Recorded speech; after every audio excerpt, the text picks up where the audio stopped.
Unity of Houston is an inclusive church where we seek to understand and live the teachings of Jesus and other spiritual masters. At Unity, we welcome all people from all spiritual paths and every walk of life. We celebrate the diversity of our city and of our world, and we teach love, tolerance, and oneness, seeking to live in harmony with open minds and open hearts. Wherever you are in your spiritual path, you are always welcome at Unity. Join us and discover that the life of your dreams is already within you. What is good about Good Friday? This is the day when Christians and followers of Jesus commemorate Jesus' death. And the Gospels tell us that Jesus was sentenced to die and was executed. And the disciples didn't know what would happen next. Even if they thought that Jesus would experience resurrection, they couldn't be certain that that would actually happen. So they were likely feeling lost and confused. They were mourning the loss of their friend and their teacher. I was raised in the Episcopal Church, and Good Friday was always a very somber and contemplative time of year. In fact, the whole season of Lent, we didn't have altar flowers. We didn't say hallelujah. We didn't have bright colors in the church. Everything was very plain and simple. So as a kid, this term Good Friday seemed out of sync with the experience that was being offered. And now I understand the word good to mean opening possibilities that are considered valuable. So if I say that rain is good, I mean it opens possibilities for plants to grow. Or if I say that I saw a good movie, it means it opened possibilities for me to identify with the characters and experience emotions. And conversely, if we say something is bad, we mean it closes possibilities that we consider valuable. So sometimes as human beings, we change our mind about our evaluation, about labeling something as good or bad. You've probably had an experience like that, right? At the time, it felt like doors were closing, opportunities were ending, you weren't getting what you wanted. And then in hindsight, you see that every path has value, that every decision has value, even if it wasn't what you intended or planned. And here's an example. Some years ago, I was at Lake Livingston for the weekend. I had use of a house there, and I invited a friend to come up for the weekend. And it was just what I needed. It was quiet, peaceful, serene. And then on Saturday morning, my friend said she invited 2 people to come by and visit. And I had never heard of these people. I had never met them. She'd only recently met them. She didn't know them well. And, I didn't really feel like entertaining. So I actually considered just going off and being by myself and doing my own thing. But I decided to be present, to say yes to what was happening, to be open to possibilities. And it turned out that these visitors became great friends of mine, and we spent a lot of really good times together. And they liked the lake, and they found a place to buy, and then shortly after, the place 2 doors down from them came open. The owner really just wanted to be rid of it, so they connected me with that owner. I got a really good deal on the place. My friends had a workshop full of tools and lots of experience with remodeling projects. They helped me remodel the place. And it was really good that I met them. We had fun times, listened to music, shared delicious meals. I enhanced remodeling skills. And the place that I purchased is more than doubled in value. So that day, when they came by, I could have said that it was bad, that my plans were changed, and I could have closed myself off to possibilities. Now, so on Good Friday, we're talking about the ending or the closing of one way of being and the beginning or the opening of another way of being. It's the darkness before the dawn. And when I told my mom that I was giving the talk tonight, she said the Good Friday service was her favorite service of the year. And I thought, that's really odd because this is the least festive time traditionally, in the church calendar. And then, we talked about it a little bit, and it made sense because in the church of my youth, there was a lot of activity. There was a big choir, there was a lot of clapping, there was colorful banners, there was interpretive dance on Sundays sometimes. It's really okay to tone it down a bit now and then. And in fact, it's necessary to have these times of relaxation and contemplation and reflection. And Jesus showed us this when he went off by himself to pray and when he experienced the silence. So Good Friday is a story of overcoming, and on Sunday, Reverend Michael's going to tell us the Easter story of resurrection and transformation, and we'll experience the joy of the Easter season. But what I want to do is go deeper into the darkness. And here's why. On the spiritual journey, we have to learn to deal with the darkness. We can actually stunt our growth by trying to avoid darkness. So let's talk about what value there is in darkness. First, what is light? Light is the revealer. Light provides for the operation of seeing. When we can see things clearly and easily, we say we're in the light. And when we have difficulty seeing, we say we're in the dark, both physically and spiritually. However, like light, dark is also a revealer. Different things are revealed in the dark than in the light. And maybe you've had this experience when you're in the darkness. Maybe your sense of hearing is enhanced. Or maybe you have more sense of space or of being in a space. And spiritually, darkness can reveal our capacity for compassion, which is being able to be present to suffering without losing our balance. When we find a way to walk through the valley of the shadow of death, we can walk with others through that valley. And we might even say that we know light because we know darkness. We know darkness because we know light. If we existed in only one state of being all the time, there's a lot of questions we would never ask. There's a lot of conversations we would never have. So darkness can also reveal what we take for granted. In February, a lot of us here in Texas experienced power outages, and you may have had that experience of taking for granted that when you hit the light switch, the lights come on. When you turn on the water faucet, the water comes out. And spiritually, sometimes we can take for granted that life is amazing. If we get caught up in the busyness of seeing everything that's going on around us, we can forget to notice all of the activities that go into creating one moment. So contrast can enhance our appreciation. In darkness, we can also find resources that we didn't know were available.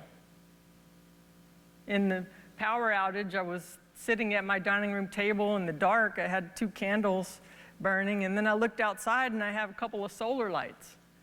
So I went and got one of those solar lights, and it provided sufficient light for me to do some things around the house. And spiritually, when we're in the darkness, we can find resources like unexpected kindness. Maybe we call a prayer line. Maybe we observe beauty in nature.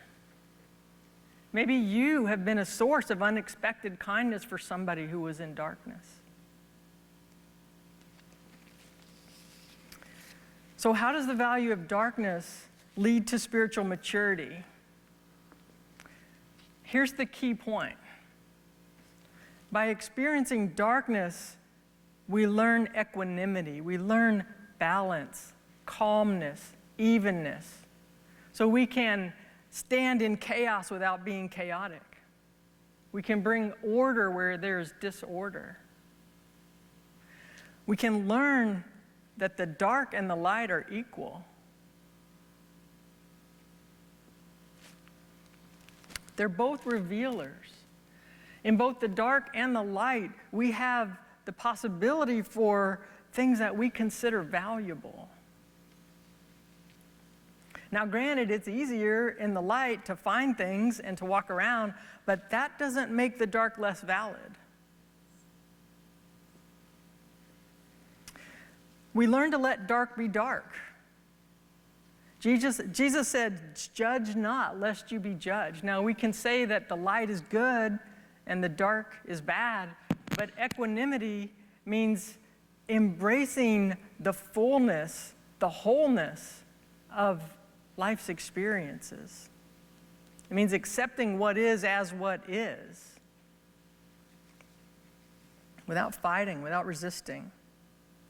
One of my favorite sayings from a teacher named Nathaniel Newby is, "Don't have agony about your agony." We can thrash around in the dark and get bruised, or we can get still, we can get quiet, and we can find our inner guidance. We can gain awareness. Here's one way I've applied that in my life. I sometimes get migraine headaches. And when I was early on in ministerial school, taking classes like healing and wholeness, I would cast blame on myself for getting headaches. You know, I would say if I was more spiritually developed, I could cure myself and I wouldn't have this pain. And you know what? That didn't help. I just felt worse when I already felt bad. So now I just take some medicine, I lie down for a bit. Going into the darkness really helps in that situation. If my body says take a break, I take a break, and I don't label it and judge it as bad or wrong. So we can learn acceptance without prejudice. In this experience as human beings, we experience duality. Duality is one of the structures of this universe. We experience me, not me, presence, absence, life, death, light, and dark. And I can choose to embrace all of it with equanimity. We live in a world of contrast. There's light in the darkness, there's darkness in the light. And this is depicted in the ancient symbol of the Tao, the yin-yang symbol. Possibility is that white dot in the middle of the darkness. And whether we're in the dark or the light, there's always possibility. Sometimes that's what we want, is possibility. So on the spiritual journey, we learn to find the light within our own being.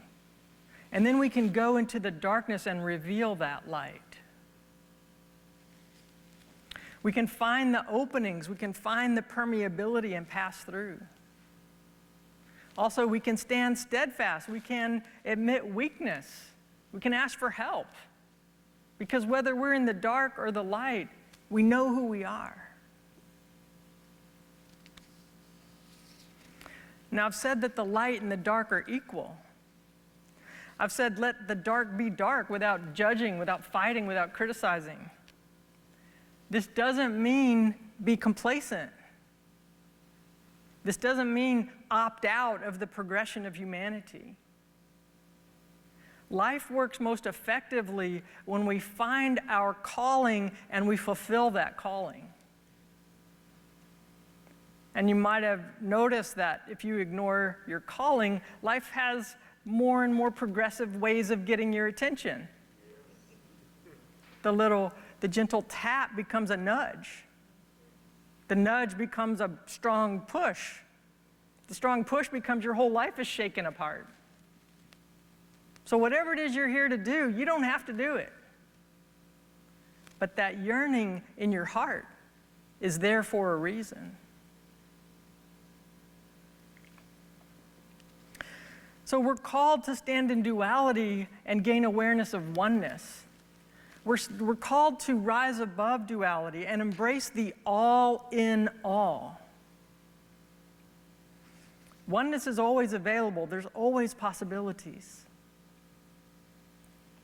We're called to gain competency.